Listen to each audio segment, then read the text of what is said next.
अस्सलामुअलैकुम, welcome back to Mudassir hair salon YouTube channel. तो आप हेडिंग शेप के मतलब मज़ीद सीखना चाह रहे हैं, समझना चाह रहे हैं, स्पेशली ओल्ड मैन यानी कि बुज़ुर्गों की हेडिंग शेप को कैसे किया जाता है, और साथ में आपको ये भी दिलचस्पी है कि आप जो ना बच्चों की कैसे हेडिंग शेप की जाती है या जवान जो लड़के होते हैं उनकी कैसे हेडिंग शेप की जाती है।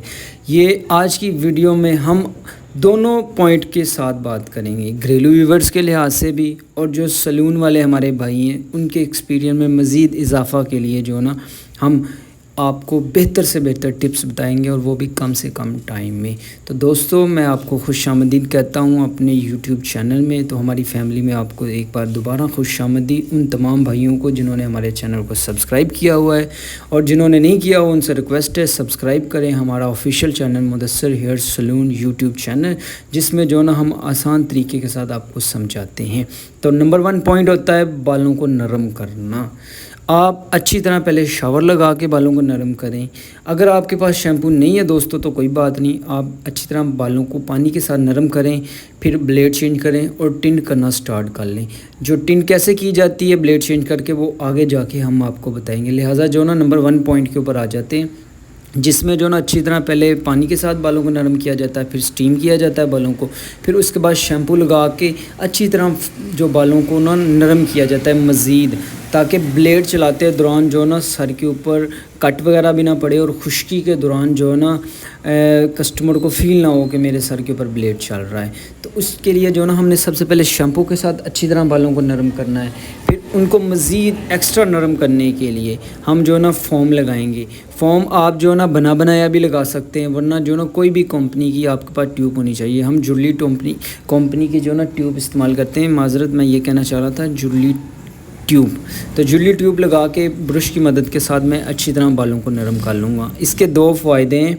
नंबर 1 कि ये अच्छी तरह फ़ोम बन जाएगा, मुझे बार बार पानी लगाने की ज़रूरत नहीं पड़ेगी। और नंबर 2 ये कि आसानी के साथ बाल उतर जाएंगे और कस्टमर को फ़ील भी नहीं होगा कि मेरे सर के ऊपर ब्लेड चल भी रहा है कि नहीं। तो दोस्तों, ये नंबर 1 पॉइंट है जिसमें जो ना बालों को अच्छी तरह नरम किया जाता है। इसकी तमाम खुलासा मैंने इन चंद मिनटों में आपको समझा दिया है, यानी कि 1 से 1.5 मिनट में आपको मैंने नरम करने के ऊपर तमाम तरीक़ाकार समझा दिया और प्रैक्टिकली आपके सामने कि इन बालों को नरम करने के लिए पानी की मदद के साथ, फिर शैम्पू की मदद के साथ, फिर फ़ोम लगाया जाता है।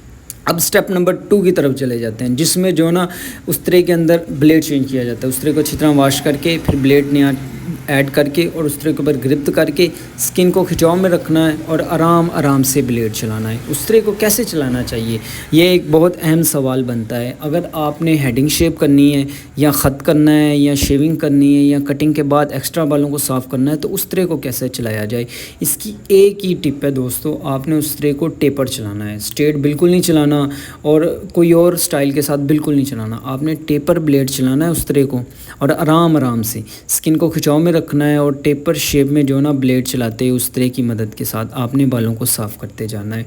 अब जब हमने उस तरह में ब्लेड डाल लिया तो उसको ब्लेड भी कह सकते हैं, उस तरह भी कह सकते हैं, वो बाप की मर्ज़ी। लिहाजा जो ना मैं कम टाइम में जो ना आपको समझाने की कोशिश कर रहा हूँ, तो कुछ लफ्ज़ जो ना आगे पीछे हो सकते हैं, क्योंकि जल्दबाजी में इंसान अक्सर जो ना वो सही तरीके से समझाने नहीं पाता। मेरा बात करने का मकसद ये कि इंसान है, कोई गलती हो सकती है तो माज़रत।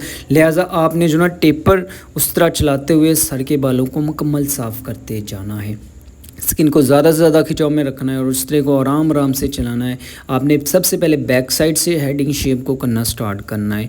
बुज़ुर्गों की ख़ास तौर पे आपने ध्यान के साथ ब्लेड चलाना है, क्योंकि इनकी स्किन बहुत ज़्यादा सॉफ्ट होती है। बुढ़ापे की वजह से जो ना वो गोश्त जो ना वो लटक जाता है। मैं ये कहना चाह रहा हूँ, गोश्त नरम हो जाता है। तो ब्लेड चलाने में आपको एहतियात करना पड़ेगा, स्किन को ज़्यादा खिंचाव में रखना है और उस को टेपर चलाना है और आराम आराम से छोटे छोटे पार्ट्स में चलाना है आपने। इससे आपको आसानी के साथ सर के बालों को उतारने में भी आसानी हो जाएगी और कस्टमर को बिल्कुल फ़ील भी नहीं होगा कि मेरे सर के ऊपर ब्लेड चल भी रहा है कि नहीं चल रहा। फर्स्ट साइड से आपने इसी तरह करना है, सेकंड साइड से भी आपने इसी तरह है और बैक साइड से भी। अभी हमने 2 पोर्शन क्लियर कर लिए हैं, बैक साइड और फर्स्ट साइड। अब मैं सेकंड साइड की तरफ जाऊंगा, लेकिन उससे पहले आप जो ना ऊपर से भी बालों को साफ़ कर सकते हैं, क्योंकि हमने प्रॉपर ढांचा बना लिया है। तो आपको मैं ये समझाना चाह रहा हूँ, आप बैक साइड पर खड़े होके स्किन को खिंचाव में रख के और टेपर ब्लेड चलाते हुए बैक साइड से भी आप ऊपर वाले बालों को भी साफ़ कर सकते हैं और सेकंड साइड के बालों को भी साफ़ कर सकते हैं। बस आपको उस्तरे के ऊपर ग्रिप अच्छी तरह आनी चाहिए। जैसे कि वीडियो के स्टार्टिंग में मैं लाजमी दिखाता हूँ कि उस्तरे के ऊपर कैसे ग्रिप की जाती है, और काफ़ी वीडियो में मैंने आपको प्रॉपर भी समझाया है। तो हम उस्तरे के ऊपर प्रॉपर कैसे ग्रिप की जाती है नेक्स्ट वीडियो में भी आपको कोशिश करेंगे समझाने की। लेकिन आपने उस्तरे के ऊपर ग्रिप कर लेनी है दोस्तों, और उसके बाद इसको खिंचाव में रख के स्किन को और आराम आराम से ब्लेड चलाना है। जैसे कि मैंने अभी मौजूदा आपको ये समझाने की कोशिश की कि बुज़ुर्गों की स्किन नरम होती है, तो इसमें जो ना आपने ज़्यादा स्किन को खिंचाव में रखना है और आराम आराम से ब्लेड चलाना है। अगर आप किसी बच्चे की हेडिंग शेप कर रहे हैं तो उसमें भी आपने यही एहतियात करना है, क्योंकि बुज़ुर्गों की और बच्चों की स्किन एक जैसी होती है। दोनों की स्किन जो ना वो सॉफ्ट होती है, तो आपने बड़े एहतियात के साथ ब्लेड चलाना है, स्किन को खिंचाव में रखना है और आराम आराम से ब्लेड चलाना है। चाहे आप ऊपर वाले बालों की सफाई कर रहे हैं, चाहे फर्स्ट साइड की, चाहे बैक साइड की, चाहे सेकंड साइड की, स्किन को ज़्यादा से ज़्यादा खिंचाव में रखना है और आराम आराम से ब्लेड चलाना है। उससे कट भी नहीं लगेगा और आसानी के साथ बाल साफ़ हो जाएंगे। अगर आप किसी यंगस्टर की टिंट कर रहे हैं तो उसमें अगर आप ज़्यादा स्किन को खिंचाव में नहीं भी रखेंगे तो तब भी आसानी के साथ जो ना बाल सर के उतर जाएंगे। बस आपने बुज़ुर्गों की और बच्चे की जब आप टिंट कर रहे हो तो उस दौरान आपने एहतियात करना है कि स्किन को ज़्यादा खिंचाव में रखना है और उस्टे को टेपर चलाना है और आराम आराम से ब्लेड चला के अपने सर के बालों को साफ़ करना है। तो ये मैंने आपको इस वीडियो में यहाँ तक समझा दिया है कि बच्चों की कैसे टिंट की जाती है, बड़ों की कैसे टिंट की जाती है और जवान लड़के की कैसे टिंट की जाती है।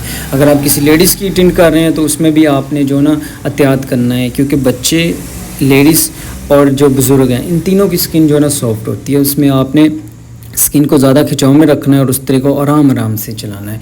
अब हमने यहाँ तक आपको सारा समझा दिया है। दूसरा कोट कर रहे हैं तो उसमें सबसे पहले फोम लगाएंगे, फिर ब्लेड नया ऐड करेंगे, और अब मैं उल्टा उस्तरा चलाऊँगा दोस्तों। उल्टा उस्तरा क्यों चलाया जाता है?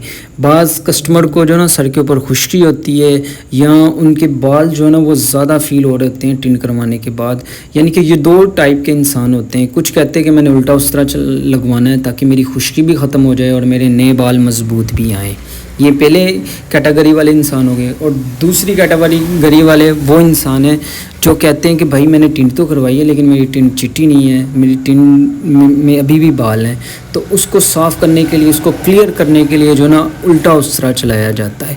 तो उस्तरा उल्टा चलाने के लिए स्किन को खिंचाव में रखा जाता है और आराम आराम से ब्लेड चलाया जाता है और पार्टीशन के साथ आपने एक तरतीब के साथ चलाना है। ये नहीं कि यहाँ से दिल किया यहाँ से काट लिया, वहाँ से दिल किया वहाँ से काट लिया। एक तरतीब के साथ, जैसे कि मैंने सेंटर से स्टार्ट किया था, फर्स्ट साइड को बिल्कुल क्लियर कर लिया, अब ऊपर वाले पोर्शन को क्लियर कर रहा हूँ। इसी तरह मैं सेकंड साइड को क्लियर करूँगा, फिर एंड पे बैक साइड पे जाऊँगा। ये एक तरतीब होती है।